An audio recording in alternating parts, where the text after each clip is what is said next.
everyone! Good morning KFG family at saka lahat ng mga kaibigan natin saan man sulok ng mundo. Ayan po, nandito na naman po tayo mga lalabs.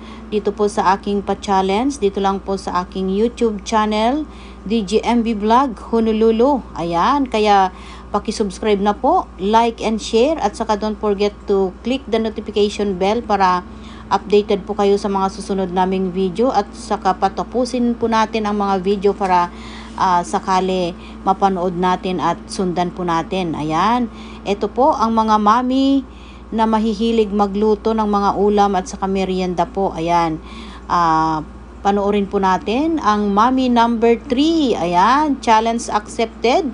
KFG head founder po natin, walang iba kundi si Lalab Miss Ayen Chudoro. Ayan, ang kanyang recipe po ngayon mga lalabs ay ginisang pechay bagyo with shrimp. Ayan po, kaya panoorin po natin siya.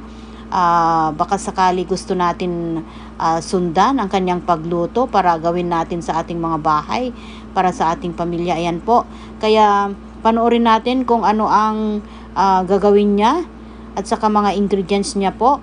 Ayan po ang ating KFG head founder, Miss Ayen Chudoro. Diyan lang po kayo at ito na po. Hello guys! Mag-prepare tayo ng hapunan. Ito ang aking recipe for the dinner. Ano siya? Pechay bagyo siya. Then, lalagyan natin siya ng konting carrots para mas lalong masustansya yung ating gulay. Siyempre, meron tayong niwang sibuyas, bawang, at saka yung siya, may ano bang tawag sa atin to? Hipon guys na maliliit. Wait tayo.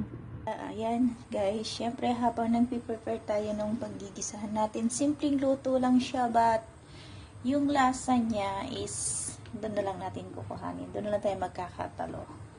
Then, yung sustansya niya, kasi lagyan natin ng konting carrots. At syempre, meron tayong commercial. Happy 10th monthsary KFG. Wait for a moment. Ayan guys, nagigisa na tayo. Syempre, lagyan na natin yung ating sibuyas at bawang. Para sa ating vegetables for dinner. Simple lang siya guys niluto. Kayang-kaya kahit sino. Ang pinag-uusapan natin dito yung lasa. Siyempre, magkakapala tayo. At syempre guys, ilalagay na natin yung hipon. Ito ang sahog ng ating pechay bagyo. Ayan siya. Nakalagay na siya guys yung hipon. Wait for a while again. At syempre, ilalagay na rin natin ang ating carrots.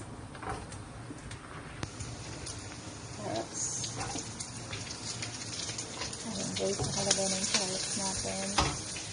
At syempre, ang ating hiniwang pechay bagyo.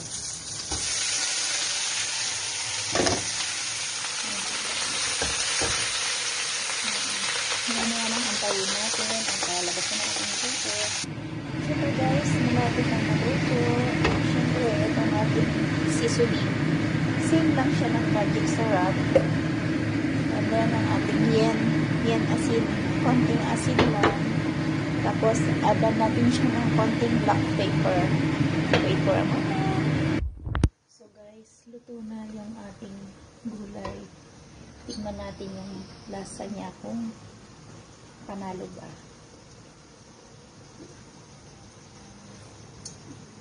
Tama lang sa alat. Tama lang sa paminta niya. Tama lang din dun sa anong tawag doon? Dito susunod niya na parang magic sarap siya. Ito na guys. Ang ating ginisa. Simpleng gulay lang. Simpleng ginisa lang na pechay bagyo. But yung lasa niya, yung taste niya guys, saka yung sustansya niya dahil hindi siya masyadong yung luto, yung tawag yung labog.